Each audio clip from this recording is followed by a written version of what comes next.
Hi everybody, welcome to Leading for Life Stories Season 2. My name is Bob Judson and I'm your host for this podcast, and I'm absolutely delighted to have you here joining me.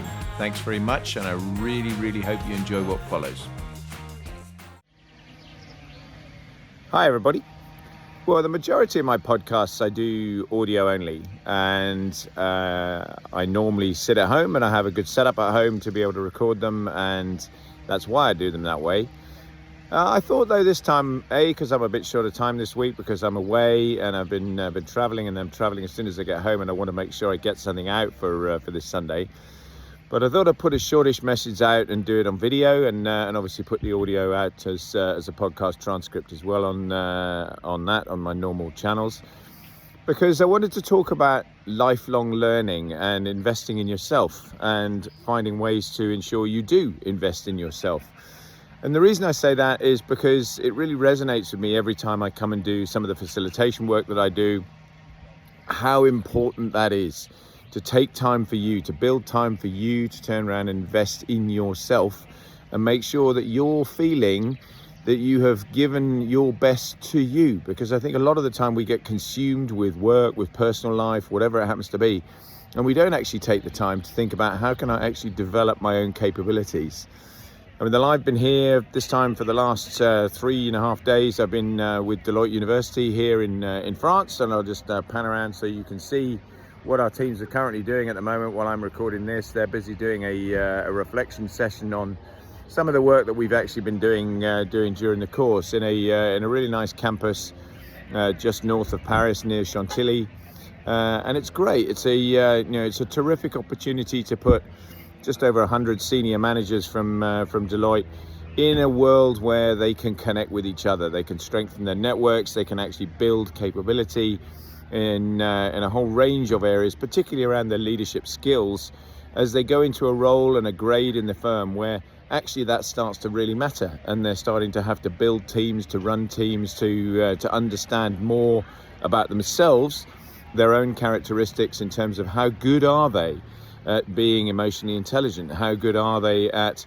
recognizing the traits in leadership that are really important that they should be looking to reflect and work with on their own teams, because not everybody does that. And sometimes people go through life quite happily thinking, I'm great at this stuff, or I'm really rubbish at this stuff, and actually not putting any development into making sure they really are great, or if they feel they're not that great, how they actually improve it and get better at it. And that's what we try and do here. We try and impart a lot of that training to them, to turn around and give them a course that's pretty intensive over 3.5 days, to really make them reflect and spend time thinking about all those things, having had some ideas put to them, giving them some tools, some techniques, some processes that potentially will really help them shape what they do for the future. And it's interesting when you get the feedback, you see the enthusiasm amongst the participants, where apart from anything else, they suddenly realize that when they're working with a bunch of their peers in a biggish cohort, a lot of the problems, the challenges, the things they're facing, actually everyone else is facing too. And most people have been on this journey. They understand what it's like to be in this position, and consequently, they're sympathetic to it. They understand that this takes time, it takes effort, and you have to think about looking for those opportunities to turn around and improve.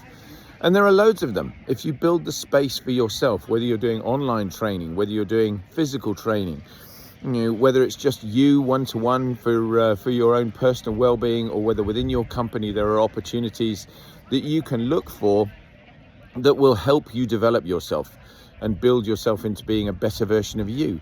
Because ultimately that is what this is all about. If you don't actually take those opportunities right through life, then it will always be a bit of a challenge. Because the reality is that leadership for sure is a journey that you never finish. In my view, having been around for 40 plus years doing leadership related roles right from the very beginning of my Air Force career through to what I do now, this is not something that I ever think's finished. I always think there's more stuff I can learn. I always think there's more stuff that I can do to improve. Every time I come and facilitate a course with whichever company it is I'm working with, I learn from the fellow facilitators I'm with, or also from the participants.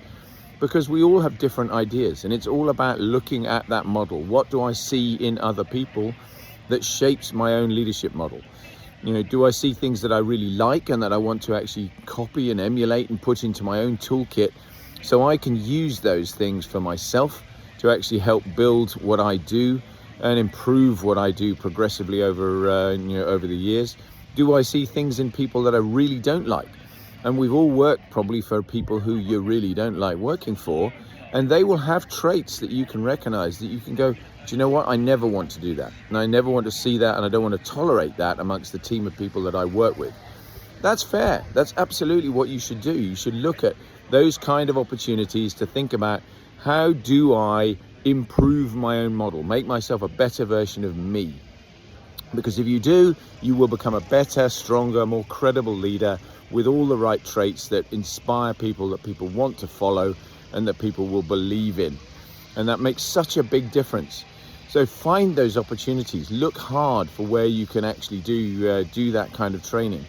Look for additional qualifications where it's appropriate. Look for a chance to develop yourself, so you're actually finding yourself in a position that you can come away from some kind of course and training with a new qualification, a new experience, a new process for you that you can use, that you can leverage to turn around and help your leadership in the future, and gives you more credibility, more experience, more tools, more tips, because you can never stop getting enough of those.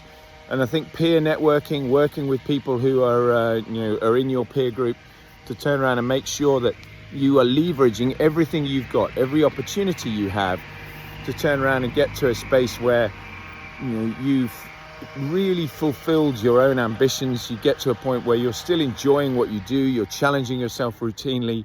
That's so important, because if you're not doing that, if you actually start looking at what's my focus for what I want to do, and you realize that your focus and your interest for what you want to do isn't what you're actually doing, then you need to think about, how do I change that? How do I make that better? Because if I can't make it better, then I need to think about doing something more radically different. Because at the end of the day, you do not want to get to my kind of age, for sure, with a situation that you actually feel, I wish I'd done something different with my life. I've been very lucky all my life that I've had great jobs, the majority of which I've really enjoyed every aspect of it. Of course, there are ups and downs, but in my entire time in the Air Force, I never had a job where I didn't enjoy it. The balance of what I did was always enjoyable, and that's such an important thing. That's true post my life in the Air Force as well, when I was working for Deloitte, and equally what I do now for myself as an independent. I think if you can't do that, find a way to change what you do. Look for how I can actually reshape myself to get to a point where life is worth it.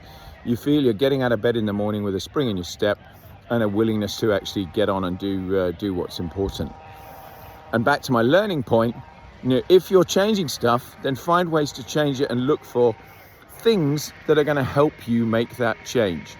And that may be new qualifications, it may be courses and formal courses that you have to do, it may be online training you have to do, whatever it is.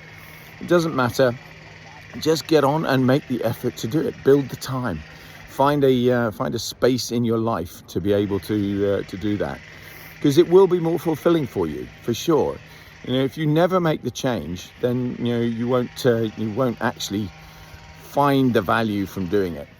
And the other thing that I tend to say to lots of people when I'm doing training with them is, if you commit yourself into a course and you actually go and do it, and you don't change anything as a result of it, why did you bother doing the course? You must find ways to turn around and actually make a difference with what you do.